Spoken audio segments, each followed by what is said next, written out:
விஜய்காரை போய் ஒருத்தவங்க மறிக்க முடியுமா? ஆனால் புசி ஆனந்தை மீறி, ஆதவர்ஜுனாவை மீறி, நிர்மல்குமாரை மீறி, அங்கே இருக்கக்கூடிய அருண்ராஜை மீறி ஒரு லேடி போய் மறிக்குதுன்னா அந்த லேடிக்கும் புசி ஆனந்துக்கு என்ன? இப்போ சந்தர்ப்பமே இல்லாமல் நான் உத்தமமானவர்கள், நாங்கள் போய் சொல்ல மாட்டோம், நாங்கள் லஞ்சம் வாங்க மாட்டோம், நாங்கள் தான் உலகத்திலே மிகப்பெரிய உத்தமமானவர்கள் எப்போ சொல்றீங்க? இன்னும் உங்கள்கிட்ட அதிகாரத்தை கொடுக்கல. இந்திய வரலாற்றில், உலக வரலாற்றில் முதல் முறையாக எவன் செத்தானோ அவனை வீட்டில் கூப்பிட்டு போய் துக்கம் கேட்கறது இதாங்க ஃபர்ஸ்ட். எங்கன்னா நடந்து கேள்விப்பட்டுக்கலாங்க. மஞ்சள் மஞ்சள் மஞ்சள் மஞ்சள் மஞ்சள் மஞ்சள் மஞ்சள் மஞ்சள் மஞ்சள் மஞ்சள் ஈரோடு மஞ்சள் ஈரோடு மஞ்சள் மஞ்சள் ஓபன் பண்றாரு. ஒற்றன் செய்தி நேயர்களுக்கு வணக்கம். வெங்கடேஷ் சார் வணக்கம். வணக்கம் ஜி. எப்படி இருக்கீங்க? நல்லா இருக்கேன் ஜி. நல்லா இருக்கீங்களா? அரசியலில் பார்த்தீங்கன்னா இப்போ தமிழக அரசியலில் இந்த புதுசாக ஆரம்பித்த கட்சி, அதாவது தாவேகா, விஜயோட கட்சி, அதுக்குள்ளே கொஞ்சம் குளறுபடிலாம் ஆயிருக்குது. பார்த்தீங்கன்னா நேற்று அந்த கட்சி ஒரு விஜய் நற்பணி மன்றமாக இருக்கும் போதுலேருந்து இருந்த ஒரு பெண்மணி, தூத்துக்குடியை சேர்ந்த அந்த அஜிதா ஏஞ்சல் அப்படின்றவங்க நேற்று விஜயோடைய அலுவலகத்தை நோக்கி வந்திருக்காங்க. அங்கே அவர் வரும்போது உள்ளே போகணுன்னு கேட்டிருக்காங்க. அலோவ் பண்ண மாட்டேன்னு அவங்க காரியம் மறுச்சிருக்காங்க. அதை பற்றி நீங்கள் என்ன நினைக்கிறீங்க? எப்படி அந்த கட்சி செயல்படுது? இந்த கட்சியினுடைய செயல்பாடுகள் உட்கட்சி பூசலில் இந்த கட்சி சிக்கி தவிக்கிறது. இப்போ விஜய் கட்சியில் இருக்கவங்க யாருன்னா ஒருத்தர், சிம்பிள் எக்ஸாம்பிள் சொல்கிறேன், விஜய்காரை போய் மறிக்க முடியுமா? விஜய்காரை போய் ஒருத்தவங்க மறிக்க முடியுமா? ஆனால் புசி ஆனந்தை மீறி, ஆதவர்ஜுனாவை மீறி, நிர்மல்குமாரை மீறி, அங்கே இருக்கக்கூடிய அருண்ராஜை மீறி ஒரு லேடி போய் மறிக்குதுன்னா அந்த லேடிக்கும் புசி ஆனந்துக்கு என்ன கனெக்ஷன்? நான் கனெக்ஷன் தான் தப்பாக சொல்லலை. பணம் பெருமளவு வாங்கியிருக்கிறார். நல்லா தெரிஞ்சுக்கங்க. பணம் பெருமளவு வாங்கி ஒரு ராங் கமிட்மெண்ட் கொடுத்துருக்காரு யார்? புசி ஆனந்த். நான் சொல்கிறேன். இல்லாட்டி ஒருத்தங்க இருக்கிற வேலையை விட்டு ஒரு 100 பேரை கொண்டு வந்து மறிக்க முடியுமாங்க? அது நடக்குமாங்க? நான் சொல்கிறது நடக்குமா? அது இப்போ உங்ககிட்ட நான் ஒரு பணம் கொடுத்துருக்கேன், நீங்கள் எனக்கு பணம் தரலன்னா, நீங்கள் சொன்ன வேலையை செஞ்சு தரலன்னா உங்கள் சொகா பூச்சி கேள்வி கேட்பேன். கண்டிப்பாக கேட்பீங்க. கேட்பனா இல்லையா? உங்ககிட்ட நான் எதுவுமே தெரில, ரெக்வஸ்ட் பண்ணுறேன், சார் இது பண்ணி கொடுங்க. நீங்கள் பண்ணல, எனக்கு எதனா பவர் இருக்கா உங்கள்கிட்ட சொகா பூச்சி கேட்கறதுக்கு? இல்லை. ஏன்னா நீங்கள் பணம் வாங்கலை. நான் பணம் வாங்கி தானே என்ன பண்ணுவேன்? துட்டா வாங்கினல பதில் சொல்லுதுக்கு, ரைட்டா? இதுதான் அங்கே நடந்திருக்கு. என்னோட அதனால தான் அவங்க புசி ஆனந்த் பேசட்டும், இல்லை விஜய் சார் பேசட்டும்ன்றாங்க. நிர்மல்குமார் பேசலாம். நிர்மலா அங்கே பொதுச் செயலாளர் அவர். அப்புறம் இந்த ராஜ்மோகன் அவங்கெல்லாம் போய், ராஜ்மோகனும் நிர்மல்லாம் 3ஆம் கட்ட தலைவர்கள், 4ஆம் கட்ட தலைவர்கள். மேடையில் இருக்கக்கூடிய ஒரு ஆங்கர் தான் ராஜ்மோகன். அங்கே முதல் கட்ட தலைவர் யாரு? புசி ஆனந்த். இப்போ அடுத்த பவர், அவருக்குண்டான சேம் பவர் செங்கோட்டையன் கொடுத்துருக்காங்க. அதுக்கப்புறம் ஆதவர்ஜுனா யாரோடய சேர மாட்டார். ஏன்னா அவர் பணத்தால், அவர் யாரும் போய் பார்க்க மாட்டார், அவர் தான் நீங்கள் பார்க்கணும், அவர் பணத்தாலே விளையாடுவார். இந்த 3 டிக்கெட்டுமே எஸ்கேப் ஆகி சம்மந்தம் இல்லாமல் இவங்க பேசுகிறாங்க. அதுக்கு நிர்மல் ஒரு பதிலடி சொல்கிறான். அன்னைக்கு கூட தான் மு.க. ஸ்டாலின் அவர் ஒரு எம்எல்ஏ சந்திக்க முடியலன்னு சொல்லி ஐடி கார்டு தூக்கி வீசினாரு. அதுவும் இதுவும் ஒன்றா? முதலமைச்சர் போய் பார்க்குறாரு. எப்போ இங்கே வாப்பா, என்ன ஐடி கார்டு வீசுகிற, பாபநாசி எம்எல்ஏ நினைக்கிறேன், என்ன அப்படி வாயா ஒன்று பேசுகிறேன் வாயான்னு பேசிட்டு போகிறார். அது ஒரு நிர்வாகத்தில் இருக்கக்கூடிய ஒரு சின்ன சின்ன குளறுபடி. பாதுகாப்பில் பண்ணுறவங்களுக்கு நிர்வாகத்துக்குள்ள இது தன்னுக்கு அந்த அஜிதான்ற மேடம் அவர்களும் தூத்துக்குடியிலேருந்து இங்கே தூத்துக்குடியா திருநெல்வேலியா? தூத்துக்குடியிலேருந்து இங்கே ஆதரவாளர் டிக்கெட் போட்டு கூப்பிட்டு விஜய் வர வண்டியை மறிக்கிறாங்கன்னா அப்போ அங்கே ஏதோ நடந்திருக்குதானே அர்த்தம். இது இங்கே இருக்க ஊடகங்கள் பெருசு பண்ணல. நான் என்னோட தனிப்பட்ட முறையில் நான் அதை முன்வைக்கிறேன். புசி ஆனந்த் குறிப்பிட்ட பணத்தை வாங்கிட்டு போட்டு தரேன்னு சொல்லி ப்ராமிஸ் பண்ணிட்டு இன்னைக்கு போட முடியல, இன்னொரு போட்டோன்னு சொல்கிறப்ப நீ என்னால் எதுவும் பண்ண முடியலமா அப்படின்னு சொல்கிறப்ப தைரியமாக கேள்வி கேட்டால் விஜய் சாரை சந்திச்சிட்டாங்கன்னு வச்சுங்க. நேற்று விஜயை பார்க்கல, விஜய் கார் நிற்குது, இவங்க போய் மறியல் பண்ணுறாங்க, காரை மறிக்கிறாங்க. அவங்க ஆதரவாளர்லாம், அத்தனை ஆதரவாளர்கள் எப்படிங்க ஒரு தனிப்பட்ட நபருக்கு வர முடியும்? நீங்கள் சொல்கிற அஜித் அண்ணா காளியம்மாளா? காளியம்மாலாம் தெரியும், ஒட்டுமொத்த தமிழ்நாட்டுக்கே தெரியும். நாம் தமிழர் கட்சியில் ஒரு பரப்புரையில் இருந்தாங்க, மீனவ சமுதாயத்திலேருந்து வந்தாங்க. அந்த கன்னியாகுமரி மாவட்டத்தில் பெரு லெவலில் மகளிர் சுழற்சிக்குள்ளே பின்பற்றுவங்க, ஓரளவு பேச தெரிஞ்சவங்க, 2 முறை நாம் தமிழர்களுடைய கேண்டிடேட்டாக இருந்தவங்க, எல்லாராலும் அறியப்பட்ட ஒரு முன்னேடி. இந்த அஜிதா யாருன்னு உங்களுக்கு தெரியுமா? இல்லை. பக்கத்து வீட்டுக்காரன்னு கூட தெரியாது. இன்றைக்கு அப்படி பக்கத்து வீட்டுக்காரன் கூட தெரியாத ஒரு நபர் 10 பேரை கூப்பிட்டு தலைவர் விஜய் காரையே மறிக்கிறாங்கன்னா அப்போ புசி ஆனந்த் பணத்தை வாங்கி ஏமாத்திட்டாரா? இல்லை, என்னோட ஒரு கேள்வி என்னன்னா, ஒரு தலைவர்ன்றாரு, அவர் போறாரு, அவரோட காரை மறிக்கிறாங்க. மறிக்கும் போது அவர் ஆணா இருந்தால் கூட ரைடு, ஒரு பெண்மணி தெரியாமையே இருக்கணும் சார், அஜிதாவை உங்களுக்கு தெரியாமல் ஒரு பெண் மறிக்குதுன்னும் போது என்ன இறங்கி கேட்கணுன்றது தான் ஒரு தலைவருடைய கடமை. நாளைக்கு இவர் முதல்வர் ஆசையில் இருக்கக்கூடிய ஆளாக இருக்கிறாரு, ஓகேங்களா?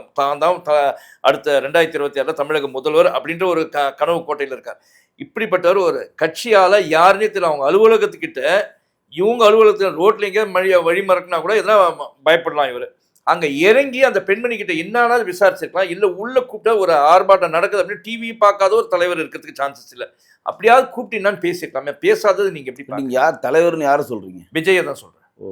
தலைவராயிட்டார் உங்களை பொறுத்த இல்ல எனக்கு இல்ல சார், அந்த கட்சியோட தலைவர். எனக்கு ஏன் தலைவர் ஆறாரு சார்? இல்ல நான் இன்னும் அவரை தலைவர் கேட்டகரிக்குள்ள கொண்டு வராதனால தான் இந்த பதிவு இல்ல அந்த கட்சியோட தலைவர். எம்ஜிஆர் ஒரு ஒரு சின்ன இன்சிடென்ட் சொல்றேன், அதை வந்து நீங்க இதோட ஒப்பிடுப்பாங்க. ஒரு தலைவர் எப்படி இருக்கணுன்றதுக்காக சொல்றேன். எம்ஜிஆர் வந்து 1972 கட்சி ஆரம்பிச்சு இடைத்தேர்தல் 73 மாயத்தேவரை வச்சு மிகப்பெரிய லெவலில் திண்டுக்கல்ல வென்றெடுக்கிறார் அப்படின்னு தெரியும். அங்க நடந்ததுல வந்து எம்ஜிஆர் முதலாவது வந்தார், 2வது ஸ்தாபன காங்கிரஸ் வந்துச்சு, 3வதா தான் திமுக வந்துச்சு. அந்த தேர்தலோட எலெக்ஷனோட ரிப்போர்ட்ல சித்தன் அவருக்கு தான் காங்கிரஸ் சார்பாக ஸ்தாபன காங்கிரஸா நின்றவர். அந்த தேர்தல் நடக்கிறப்போ ஒரு கலவரத்துல ஒரு கல்யாணமாகி இளம் பெண்ணுடைய கணவர் இறந்துட்டார். இளம் பெண்ணுடைய கணவர் இறந்துட்டார், சரிங்களா? அவருக்கு வேண்டிய உதவிகள் கிடைச்சா என்னன்னு தெரியல, அது அப்படியே இருக்கு. 10 வருடம் கழிச்சு அதே திண்டுக்கலுக்கு எம்ஜிஆர் முதலமைச்சராக போறாரு. அப்போ வந்து அந்த திண்டுக்கல் மாவட்டத்துக்கு உடைய ஐஏஎஸ் கலெக்டராக சந்திரலேகா இருக்காங்க. கூப்பிட்டு இந்த இடத்துல இந்த தேர்தல் பண்ணிட்டு இருக்கப்ப இந்த கலவரத்தில் ஒரு இளம் பெண்ணுடைய கணவர் இறந்துட்டாரு, அவங்களுக்கு என்ன உதவி வேணுமோ நீங்கள் செஞ்சு கொடுங்க, அரசாங்கம் மூலம் செய்யுங்க, முடியலைன்னா பர்சனலாக என்ன கேளுங்க நான் தரேன் அப்படின்னு. அவங்க அப்படி இப்படின்னு போயிட்டு மேடைக்கு அந்த லேடியாக வந்துருச்சு. நீங்கள் போய் வந்து இன்னார் பொண்டாட்டி தான், நீங்கள் போய் சொல்லுங்கள், தலைவருக்கு என்ன தெரியும், ஒன்னதாமா தலைவர் சொன்னார் வாமான்னு சொல்லி கூப்பிட்டு போகிறாங்க. கூப்பிட்டு போயிட்டு காரில் கூட்டிகிட்டு போய் பேசுகிறப்ப உனக்கு என்னம்மா வேணும்? எனக்கு எதுவுமே வேணாங்க, என் கணவர் இறந்தது இன்று வரையும் எனக்கு தலைவர் உதவி செய்து கொண்டிருக்கிறார். நல்லா தெரிஞ்சுக்கங்க, சொல்லுறது புள்ளரிக்குது. 10 வருஷமா இன்று வரையும் உதவி செஞ்சிட்ருக்கார். அப்படியாம்மா, சரி வாமான்னு கூப்பிட்டு போயிடுறாங்க. தலைவரை பார்க்குறாங்க, நல்லா இருக்கியாம்மா, எல்லாம் பேசுகிறாங்க, பிள்ளைங்களாம் என்ன படிக்கிறான்னு எல்லாம் முடிச்சுட்டு வந்தோன்னா அவங்கள அனுப்பிச்சி விட்டுறாங்க. சந்திரலேகாட்ட தலைவர் கேட்குறாரு.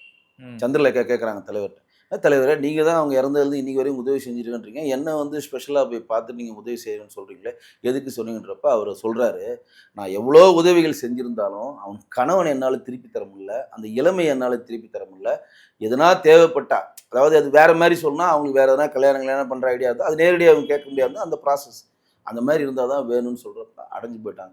அவன் தலைவரா உன்னை தேடி தூத்துக்குடிலேருந்து ஒரு கும்பலை கூப்பிட்டு வந்து உன் வண்டியை மறைக்கிறாங்க, நீ வெளியே கூட வரல, 41 பேர் செத்து கிடக்குறான், திரும்பி பார்க்காம ஓடிட்டு, இந்திய வரலாற்றில் உலக வரலாற்றில் முதல் முறையாக எவன் செத்தானோ அவனை வீட்டில் கூப்பிட்டு போய் துக்கம் கேட்கறது இதாங்க ஃபர்ஸ்ட். எங்கன்னா நடந்து கேள்விப்பட்டுக்கலாங்க? யாரோ வீட்டில் ஒரு வீட்டில் டெத்து நடந்தா நம்ம தானங்க அங்கே போவோம். 16ஆவது நாள் எதுக்கு வைக்கிறாங்க தெரியுமா? நிறைய நேரில் தெரிஞ்சு அது புரிஞ்சுக்கணும். அந்த காலத்தில் பாருங்க, உடன்பால் இப்போதான் உடன்பாலுன்றான், அன்னைக்கே பாலுன்றான், 3ஆம் நாள் காரியம் 7ஆம் நாள் காரியம். அந்த காலத்தில் காரியம்னாவே 16 நாள். ஏன் தெரியுமா? ஒரு ஊரில் ஒருத்தர் செத்துருவான், அவனை கேதம் கேட்கறதுக்கு வேறு ஊர்லேருந்து வர்றதுக்கான டிரான்ஸ்போர்ட் கிடையாது. அவன் அங்கேருந்து மாட்டு வண்டியிலையோ குதிரை வண்டியிலையோ நடந்தோ வர்றதுக்கு 10லேருந்து 15 நாள் ஆகும். அவன் வந்து இந்த இடத்துல வந்து கேதம் கேட்டு அந்த குடும்பத்துக்கான ஆதரவு சொல்கிறதுக்கு. அதனால தான் காரியத்தை 16 நாள் வச்சான் அறிவுபூர்வமா.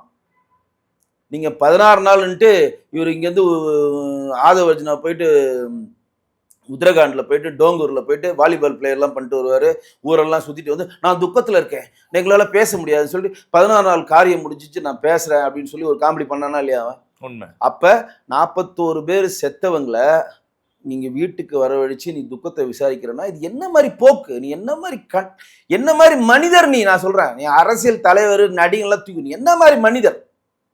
மனிதர்ன்றா என்னங்க? ஒருத்தர் நீங்கள் கஷ்டப்படுறப்ப, தம்பி நீ கஷ்டப்படுறியா, என்னால் எதுவும் பண்ண முடியாது, உங்களுக்கு ஒரு 50 லட்சம் தேவை, நீங்கள் கஷ்டப்படுறீங்க, என்னால் 50 லட்சம் கொடுக்க முடியாது, 50 லட்சம் கொடுக்க முடியாதுன்றதுக்காக நான் உன்னை விட்டு ஓடக்கூடாதுங்க. கையை பிடிச்சி உன் தோலை பிடிச்சி நான் இருக்கேன்ப்பா, பார்த்துக்கலாம்ப்பா, ஏதோ ஒரு நடக்கும்பா, கடவுள் வழிவிடுவார்ப்பா, ஏதோ ஒன்று ட்ரை பண்ணுப்பா, நான் இருக்கேன்ப்பா, நீ கவலைப்படாதுன்னு அவனை நீங்கள் கட்டி அணைஞ்சு நான் இருக்கேன்ற நம்பிக்கை கொடுக்குறீங்க பார்த்தீங்களா? எப்போ கொடுக்கணும்? அவன் அழுகிறப்ப கொடுக்கணும். பட் நீங்கள் இவ்வளோ சொல்கிறீங்க சார் விஜய் வந்து, ஆனால் விஜய் வந்து தலைவராக ஏற்றுக்கின்னு ஒரு மூத்த தலைவரான அஇஅதிமுகவில் இருந்த செங்கோட்டையனும் போய் சேர்ந்துட்டாரு. அப்புறம் வந்து பல கட்சிகளை பார்த்து மூத்த அரசியல்வாதியான திரு நாஞ்சில் சம்பத் அவரும் போயிட்டாரு. இப்போ அடுத்ததான் வந்து நேற்று வந்து நம்ம ஓபிஎஸ் இருக்காருங்களே அஇஅதிமுகவில், அந்த இருந்தவர் அஇஅதிமுகவில் வெளியேற்றப்பட்டார். அந்த ஓபிஎஸ் வந்து நேற்று அவருடைய ஆதரவாளர்களுடன், அதாவது அவரோட சப்போர்ட்டர்ஸோட வந்து நேற்று வந்து ஒரு கருத்து ஒரு ஓட்டெடுப்பாட்டம் நடத்திருக்காரு அவங்களுக்குள்ள கேட்டு. நம்ம அலையன்ஸ் வந்து யாரோட போகலாம், திமுகவோடையா தாவேக்காவோடையா அப்படின்ட்டு. ஏன்னா அஇஅதிமுகவோட போகிறதுக்கு ஒரு விருப்பம் இருந்தால் ஒரு போய் ரீயூனைட்டாக இருப்பார் ஆவில். அப்போ கேட்டபோது எல்லாருமே தாவேக்கா அப்படின்னு சொல்லியிருக்காங்களா. அதனால ஓபிஎஸ் வந்து தாவேக்காவில் போய் சேர்றதுக்கான, அதாவது கூட்டணி சேர்வதற்கான வாய்ப்புகள் இருக்கிறதா சொல்றாங்க. இவருக்கு வாய்ப்பு இருக்கு, அவர் சேர்த்துக்கணும்ல. யாரு? விஜய். இவருக்கு வாய்ப்பு இருக்குங்க, அவர் சேர்த்துக்கணும்ல. சொல்ற பாயிண்ட் புரியுதுங்களா? இப்போ டிடிவி ஒவ்வொரு மீட்டிங்லையும் சொல்றாரு தாவேக்கா வந்து நல்லா பண்றாரு, அது பண்றாருன்னு. இது மாதிரி விஜய் வந்து டிடிவி வாங்க முதல்கட்ட பேச்சுவார்த்தை நடத்துங்கன்னு சொல்றாரா? டிடிவி சொல்லியிருக்காரு. அது வரையும் இவங்களா வாண்டடா வண்டியில ஏறுறாங்களா?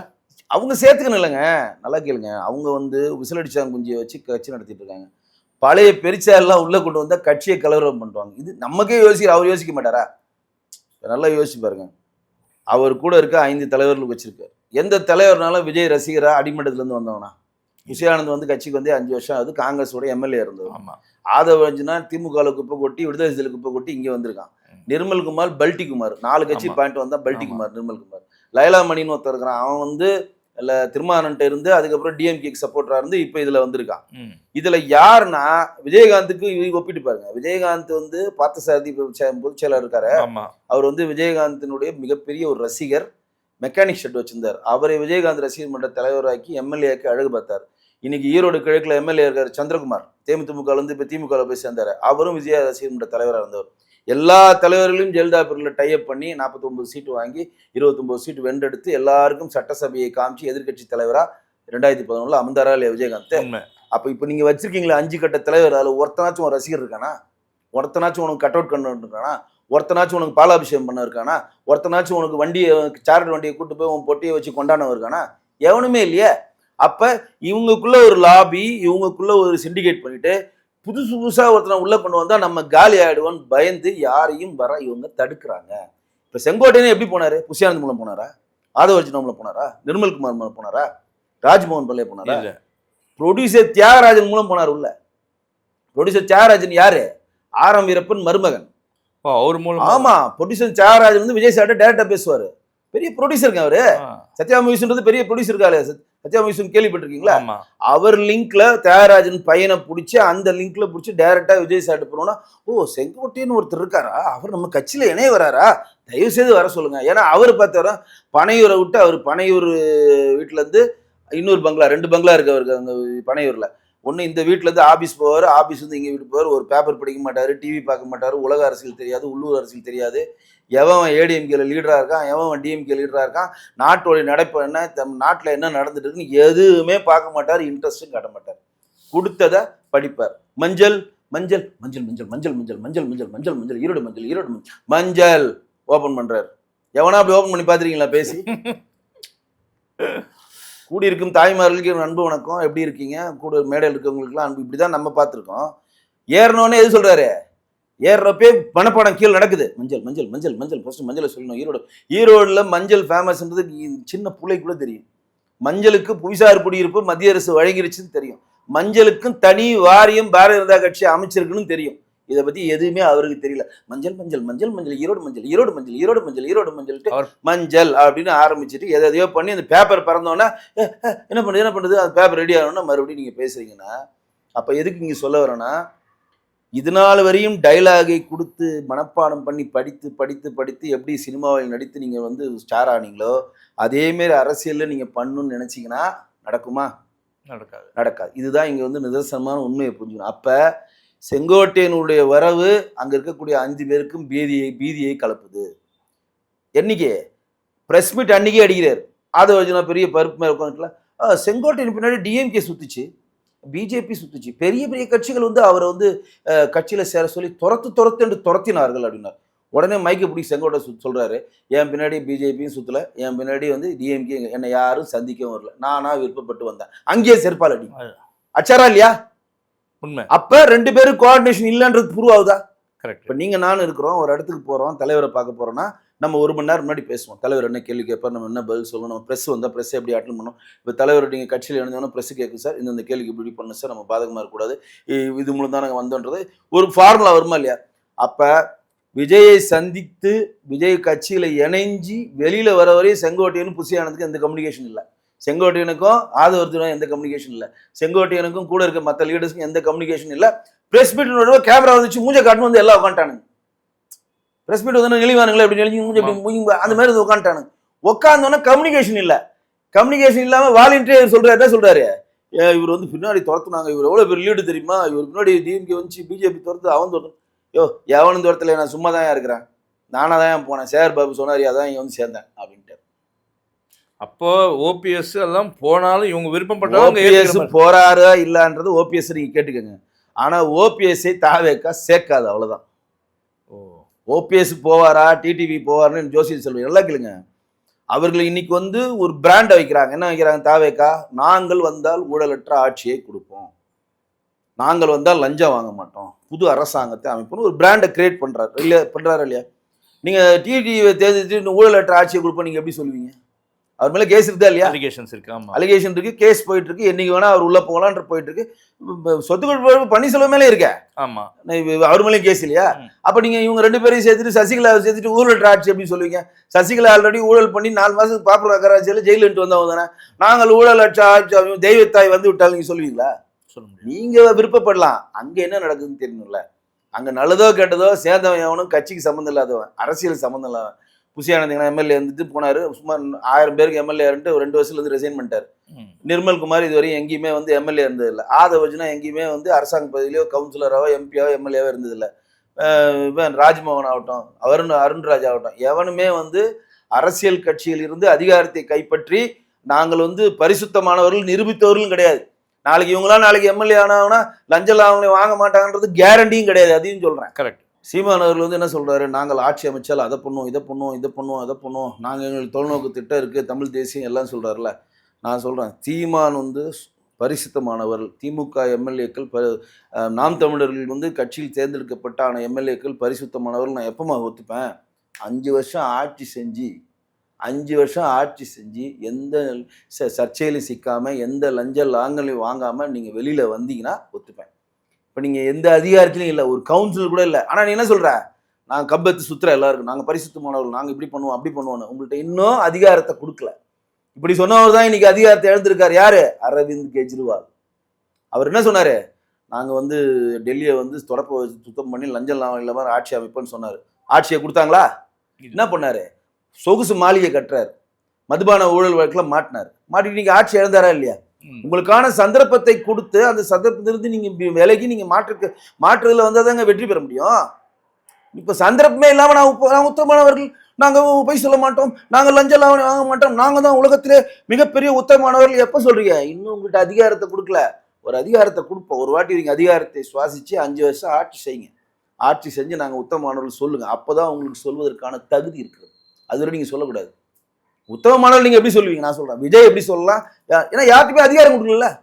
இந்த பாயிண்ட் ஆஃப் யாருமே யோசிக்க மாட்டேன்றாங்க. கொடுத்ததுக்கு அப்புறம் தான் தெரியும். கொடுத்த 5 வருஷம் நிர்வாகத்துல பண்ண ஒருத்தன் காட்டுக்கு இருப்பான், ஒருத்தன் மேட்டுக்கு இருப்பான், நீ லஞ்சம் வாங்காதவன் ஒருத்தன் வாங்குவான், ஒருத்தவனை ஏமாத்துவான், கட்சியை ஒருத்தன் கைப்படுத்துவான், ஒருத்தன் பிச்சுக்கிட்டு போவான். இதையெல்லாம் சமாளிச்சு நாங்க எங்க கட்சி வந்து பரிசுத்தமான கட்சி, இதுவரையும் நாங்கள் வந்து மக்களுடைய மனசாட்சி தான் ஆட்சி அமைச்சிருக்கோம், ஒரு ஊழல் செஞ்சல நிறுவி அப்புறம் நீ சொல்ல அதை பத்தி. அதுவரையும் உங்ககிட்ட கம்பு இருக்குன்னு எல்லாரையும் சுத்துறது, பிஜேபியை சுத்துறது, திமுகவை சுத்துறது, அதிமுகவை சுத்துறது, காங்கிரஸை சுத்துறது, வேல்முருகனை சுத்துறது, ஜவஹர்லால் சுத்துறது, முஸ்லீம் எல்லா கட்டி கம்பு சுத்தலாம். ஏன்னா இழக்கிறதுக்கு ஒண்ணும் இல்லை. இழக்கிறதுக்கு தான் அங்க 234 எலிகள் ரெடியா இருக்க. 234 எலியை ஏற்றி விட போற, அது 20 லட்சம் 30 லட்சம் செலவு பண்ணிட்டு நாமத்தை போட்டு வீட்டுல உட்கார போகுதுங்க. பாவம். கரெக்டு தானே? அவங்களுக்கு என்ன, நீங்க எம்எல்ஏ ஆக போறீங்கன்னா அவங்களுக்கே தெரியும் எந்த கட்சியிலாம் தோத்து போறேன்னு எலெக்ஷன் நிற்பாங்க. நாம் தமிழ்ல நிக்கிறாங்களா இல்லையாங்க? அந்த தோழர்களுக்கு நம்ம பாராட்டு தெரிவிக்கிறோம், இல்லைன்னு சொல்ல வரல. ஆனால் ஒரு தனிநபரா தன் பொருளாதாரத்தை இழக்கிறானா இல்லையா? உண்மை. நீங்க 2 கோடி 3 கோடி செலவு பண்ண தேவையில்லைங்க. நார்மலா நீங்க ஒரு எம்எல்ஏ எலெக்ஷன் 20 ல இருந்து 30 லட்சம் செலவு பண்ணி ஆகணுங்க. உங்க பின்னாடி 5 பேர் வேணும், வண்டி செலவு இருக்கு, வேன் செலவு இருக்கு, 3 வேளை சாப்பாடு இருக்கு, போஸ்டர் அடிக்கணும், பேனர் அடிக்கணும், பொதுக்கூட்டம் போடணும், தெருக்கூட்டம் போடணும், டீசல் போடணும், ஒவ்வொருத்தரும் பெட்ரோல் காசு கொடுக்கணும். அதுவே அடிப்படை செலவே 20-30 லட்சம் வரும். ஒரு பூத்துக்கு நீங்க 10,000 கொடுத்தா கூட 50 பூத்து கொடுத்தா 5 லட்ச ரூபா வேணும். சும்மா கிடையாது. பூத்துல 10 பேர் போட்டீங்கன்னா அவனுக்கு பிரியாணி கொடுக்கணும், அவன் நல்லது கெட்டது பார்க்கணும், அவன் நல்லதுக்கு போய் நிக்கணும். சும்மா கிடையாதுங்க. பிஎல்ஏ பண்றது, பூத்துல உள்ள ஏஜென்ட் நீங்க போய் உட்கார வச்சீங்கன்னா அவனை சும்மா உட்காந்து கையாட்டி வேலை செய்வானா? அவன் சோறு கொடுக்க தேவையில்லையா? அவனுக்கு மினிமம் வேஜஸ் கொடுக்க தேவையில்லையா? ஒரு கணக்கீடு பண்றப்ப வேலையை விட்டு போறப்ப சம்பளத்தை கொடுக்க தேவையில்லையா? அப்ப 234 எலிகளை வைத்து இந்த நாம் தமிழர் கட்சி ஒவ்வொரு முறையும் டெஸ்ட் பண்ணுது. ஒவ்வொருத்தரும் தன்னுடைய பொருளாதாரத்துல 10 லட்சம் 20 லட்சம் இழக்கிறான். வெற்றி பெற முடியாதுன்னு தெரிஞ்சு இழக்கிறான். அது எவ்வளவு பெரிய தப்பு. யாரை ஏமாற்ற பண்ற வேலை இது? அரசியலுடைய இலக்கு என்ன? நீங்க தேர்தலில் போட்டிடுறதா இலக்கா? வெற்றி பெறுவதுதான் இலக்கு. அதானே அரசியல் இலக்கு. தேர்தலில் போட்டிடுற இலக்குன்னா நான் கூட சேர்ச்சி அனுப்பேங்க. தேர்தலில் போட்டிடுறத நான் வந்து தேர்தல் மன்னன் மாதிரி இருந்தாலும் நான் ஒவ்வொரு வாட்டி போய் தேர்தல் காசை கட்டி அனுப்பி போறேன், எனக்கு ஒரு சின்னத்தை கொடுக்க போறாங்க. அதுவா இலக்கு? சாணக்கியத்தனமா வெற்றி பெற்று அதிகாரத்தை கைப்பற்றி தான் நீ ஆடு மாடு மேய்க்க வேணும், கவர்மெண்ட் வேலைக்கு கொடுக்க முடியும். அதிகாரம் கைப்பற்றாம எது நடக்கும்? நடக்காது. அப்புறம் அப்ப இத்தனை நாள் அவங்க தொண்டர்களை ஏமாத்தி வர்றது உண்மைதானே? இப்பயும் ஏமாத்திட்டு இருக்காருன்றது உண்மைதானே? தனிப்பட்ட ஒருவரின் பிடிவாதத்தால் 234 பேர் தன்னுடைய பொருளாதார நிலையை அழிப்பார்கள். ஒவ்வொருத்தரும் 30 லட்சத்தை இழப்பான். நான் சொல்றேன், ஒருத்தன் ஒரு 6 கோடி 2 கோடி 3 கோடி கூட செலவு பண்ணலாம். ஏன்னா இந்த முறை நாம் தமிழர் கட்சியோ தாவேகா கட்சி சார்பா நிக்க அவனுக்கு ஜெயிக்க முடியாதுன்னு கண் கூட தெரியுங்க. தெரியுமா தெரியாதா? தெரியும். அப்புறம் எதுக்கு நீங்க நிக்கிறீங்க? நீங்க தோத்து போறேன்னு சொல்றீங்க, போய் நிப்பீங்களா எலெக்ஷன்ல? அப்ப எப்படி தாவேகா தொண்டர்கள் தற்குறிகள் சொல்லிட்டு அவங்க விசில் அடிச்சாங்குஞ்சிகள் சொல்றீங்களோ, அதே மாதிரி நாம் தமிழர் கட்சியில் இருக்கக்கூடிய வேட்பாளர்களும் அரசியல் பயப்படாதவர்கள் தான் நான் சொல்லுவேன். மிக்க நன்றி சார். நன்றி. நன்றி நேயர்களே.